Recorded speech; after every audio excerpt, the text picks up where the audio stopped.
Inchashkni washkaum, Chachel Mushkan Mutashtatlium. My English name is Darrell Bob. I'm from Lelwood, British Columbia, Stratlium Nation basically. And that's where I'm from, that's who I am. And in our language, my name means shadow wolf, given to me by the Alderman family from Chalath-Seaton. When I look at the addictions in our communities and the struggles our people are facing right now, the challenges, they're the most harshest right now of challenges in the addiction world. They have broken heart, and that broken heart comes from us as elders not having the ability to pass that knowledge on in a sacred way to them. That loss of identity came, I think, from residential school, and that intergenerational impacts, and they don't even realize it. And that's the struggle that our youth are facing right now, is that loss of identity, that intergenerational impact from residential school that really is hurting our children right now. I went to residential school for 10 years in Kamloops. I've seen it all, mental, physical, emotional, and sexual abuse. Those are the realities that have stripped us from having the ability to learn love.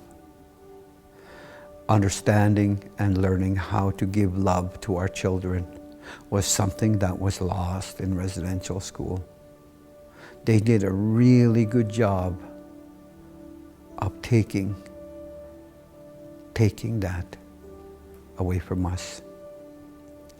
But that's not to say we can't get it back. I know we can get it back. I love all my grandchildren, all 20 of them. I love my children. I've had to learn to relearn what love meant. That pain that I've hurt upon them, was something that I forever regret in my life, but I can't take back. I realized in time, in my healing journey, that I didn't know how to be a parent. And that's something that our children have lost, is that parenting.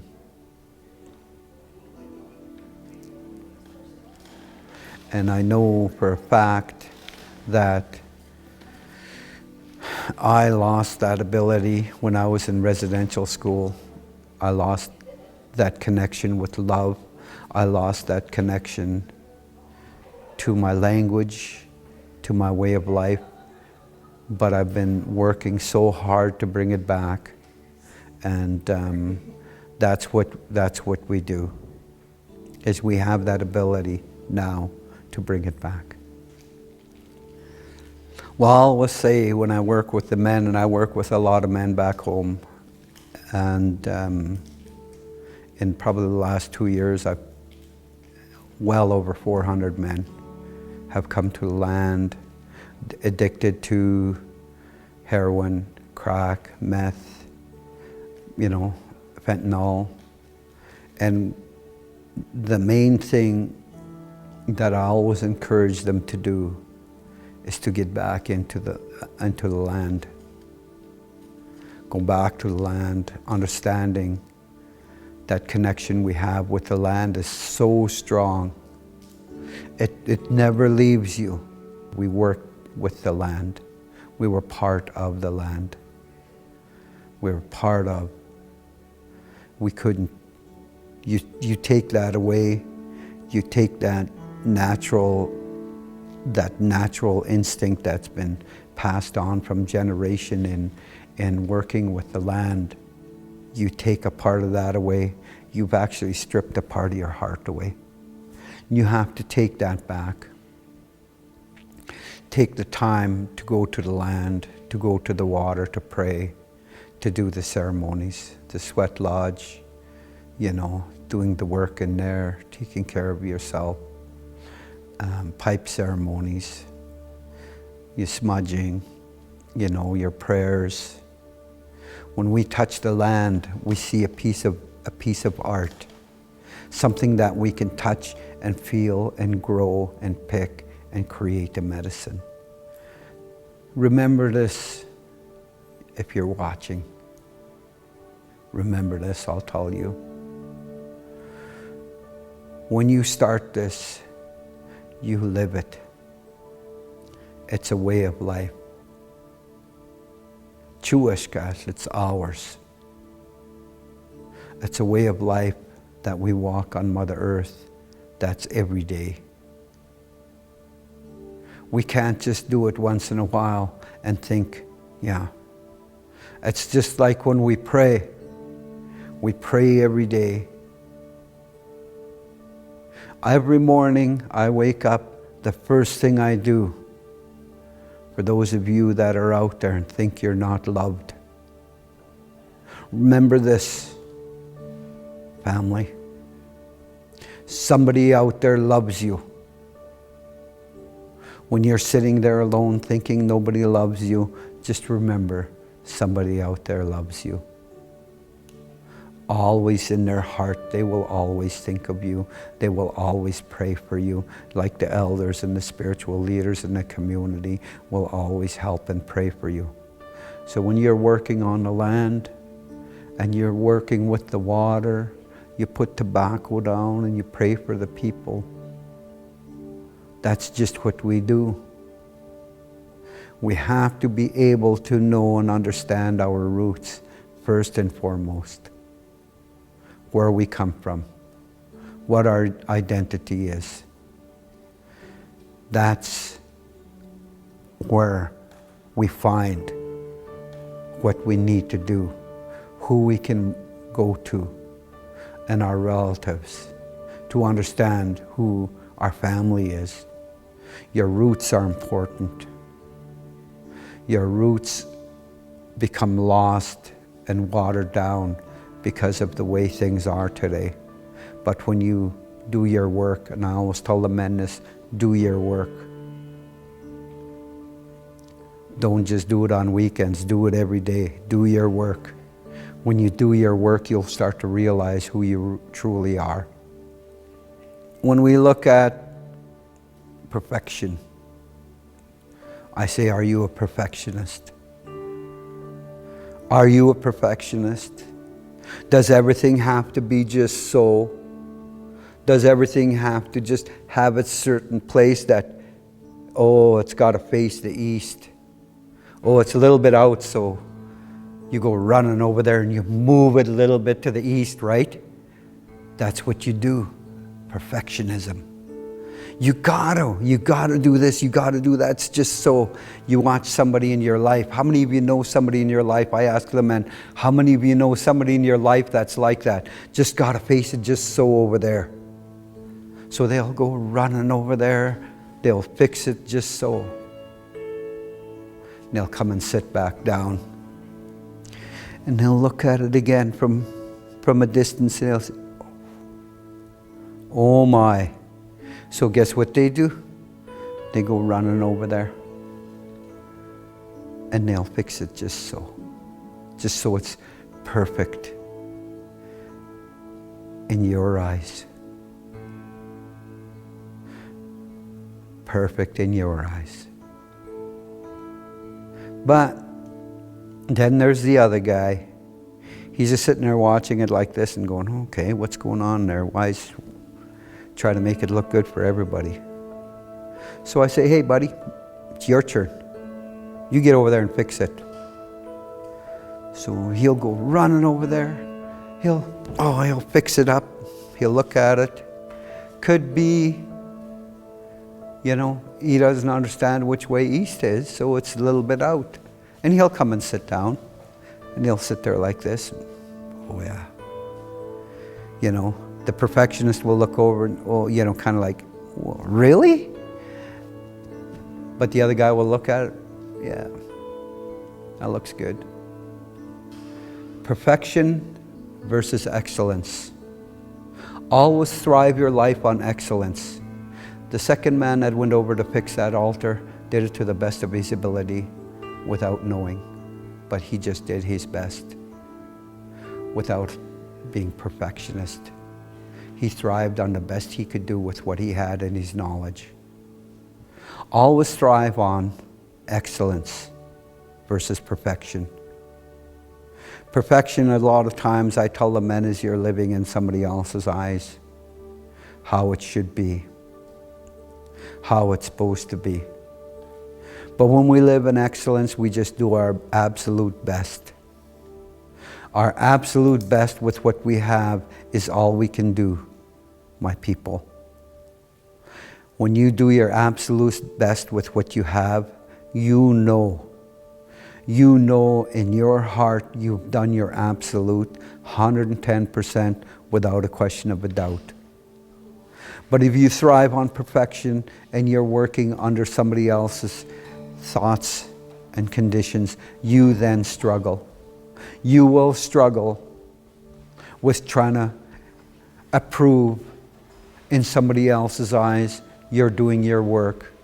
But when you just do it for the best of your ability and the best you have, you understand that you can just work to the best of your ability with what you have versus relying on somebody else's eyes. So when we do this work, my people, do it to the best of your ability. Thrive on excellence. Don't thrive on perfection. I've had many experiences with people first coming to the land at home where I'm from, and they go, wow. Then they hear the echo in the mountain. You can hear the echo when you sing where I'm from, and it goes right into your heart. And it basically opens your heart, and you start to have tears. Be okay with that. The tears is the medicine. That medicine that's touching your heart to open so that you can heal, so that you're releasing that negative energy. Some of the stuff that you may not have really thought about in wanting to heal yourself is right there being released without you not even knowing. The Creator is there to help you. Don't be afraid to do this work. You know, when you hear those drum beats, those rattles, they touch your heart, they open your spirit so that your spirit can have a chance to connect, and you can be start to put it back together again. You still have feelings you can feel when that touches you. That's just the way it is with our way of life. That's the beauty of it. And they start to feel tears like that. I just say, let it go. Let it heal you. Give Creator a chance. Let your spirit wander upon the land to open you up again, so that you can start putting yourself back together, to center yourself, to ground yourself. Be okay with feelings. We're taught as men don't cry. Men don't cry. And really, we should be honored to release our tears. That doesn't mean we're weak. That just means we're strong. We have feelings. We have to understand who we are. Let them feel. That gives Spirit a chance to work with them, gives us a chance to make a connection. We have to make a connection again so that we can build the Spirit. Telling stories is amazing because we can learn a lot from a story. So now that I said stories, I'll tell you a story. I was about 25 years old at home, and the elders asked me, they said, "You want to go to this teaching? There's an elder coming in to do a teaching. It's 5 days long. I think you would enjoy this." And I'm going, yeah, I guess. So I go to this teaching, and it's a circle. There's about 45 people in the circle, all various ages, youngest to the oldest. And I was, of course, one of the younger ones. I was 25. And the elders were there. This one elder walks in. Never knew him before, never met him. He's part of our nation. He comes in. We're all sitting there, and he's a little bit late, and he walks in. He's a big burly guy. He walks in, he says, looks around a room like this, and he says, hollers it out, "I'm the greatest man I know. I'm even greater than Wayne Gretzky," he says. And I'm going, "Oh, and Bobby Orr." That's all he said. Went and sat down. Then they did the teaching. All day, he never said nothing. Next day, he comes in. We're all sitting there. Comes in. "I'm the greatest man I know," he says. "I'm even greater than Wayne Gretzky, Bobby Orr," for us old geezers that know who these two hockey players are. Then he sits down. Doesn't say nothing. All day. End of the day, we all go our own way. By this time, I'm getting a little bit annoyed.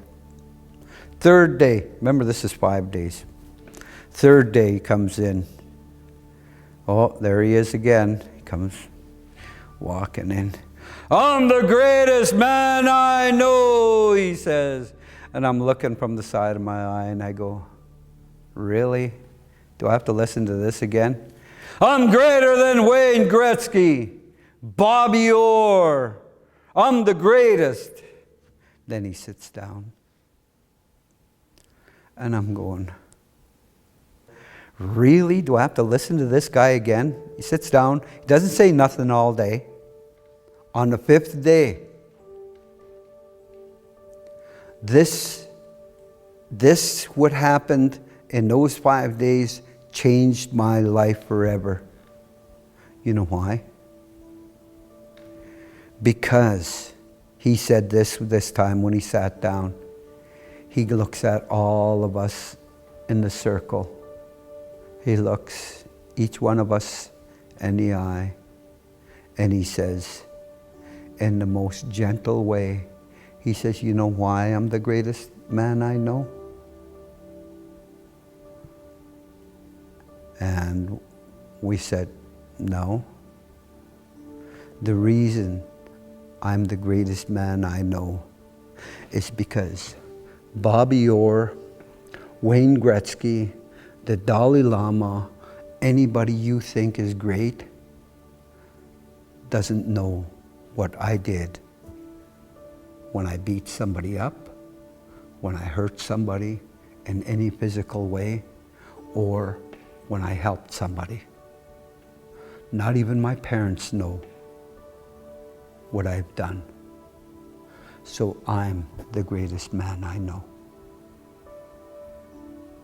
You cannot beat that. So when you're listening to this, you remember this story, that you are the greatest man or woman you know. There's no person greater than you. No person will know who you hurt, who you talked about, who you helped, who you've done all your good intentions to, other than you. You cannot beat that. That forever changed my life. So you people, my family, I apologize for the family listening. I'll say that. when you listen to this story, if anything you walk away from here with, remember that you are the greatest man or woman you know. Because only you know what you've done in your lifetime. Thrive on excellence versus perfection. Do your absolute best with what you have. No more, no less.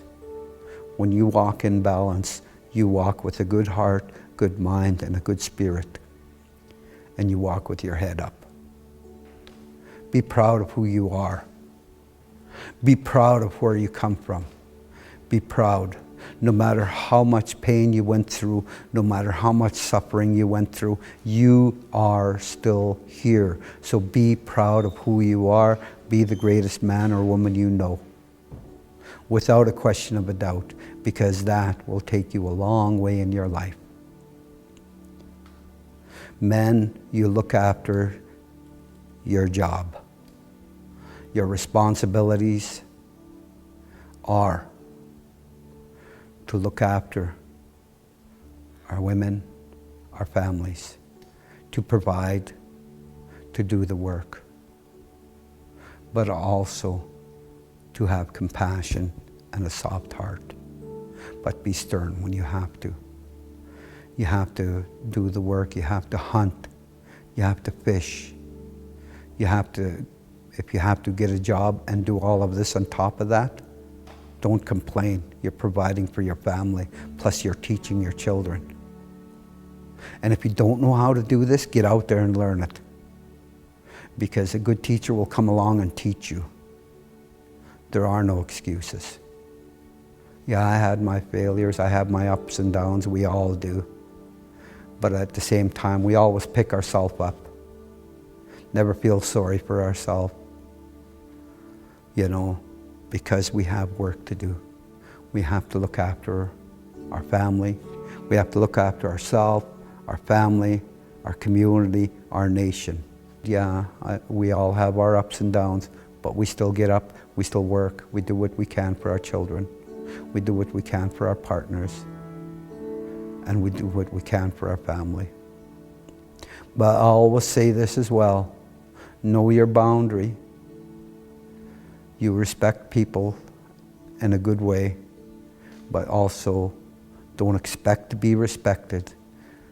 Just do your work, and the elders and the people will respect you for that. The problem you will face, and I will be honest with this, the most hardest thing is that we have scars we've done from our past that people in our communities don't want to let go. They'll say, oh, you're this, oh, you're that, oh, you did this, oh, you did that. That's going to be the biggest struggle you'll have. You let that go. You don't carry that. That's not yours, that's their judgment. You have a right to change, change. You have a right to change, make the change, man. Be the greatest man you know. That was the teaching. When you're the greatest man you know, you realize that you've accepted the mistakes you've made so you can move on. You can heal and make that change so that we can help our families again. That's just what we do. Get back to the land, go hunting, go fishing, pick berries. We maintain our way of life as a human, as a uchalmich, as people of the land. We can do what we need to do, maintaining that natural law in the community. That's what we do. That's all we do. No more, no less. Don't overdo it, guys. Don't run over there and look for approval. Ain't gonna happen. You just do your work. Do your work so that you can improve yourself and help your family. Don't be a people pleaser. Oh, you want this? Oh, you want that? How many of us see that? Don't be a people pleaser. Look after you, then you look after your family. Know that line, and then don't cross that line. That's an invisible line that you've created. so that you understand and know that you're going to be helping when you need to help, and be okay with that. Sometimes you can't do it because it's just not something you do. If you're a firekeeper, be the best firekeeper you can be.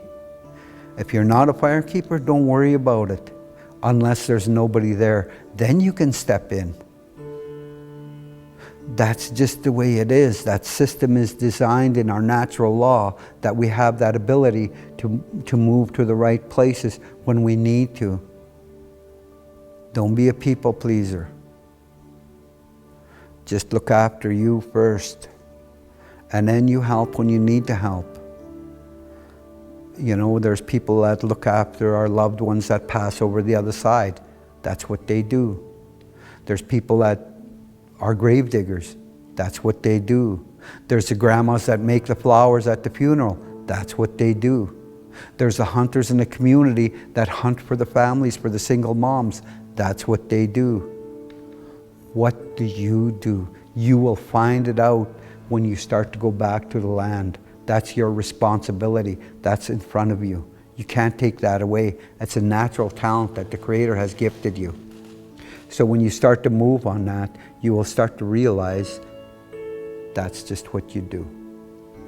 Well, in closing, I want to thank you all for taking the time to listen to my little bit of teachings that I have.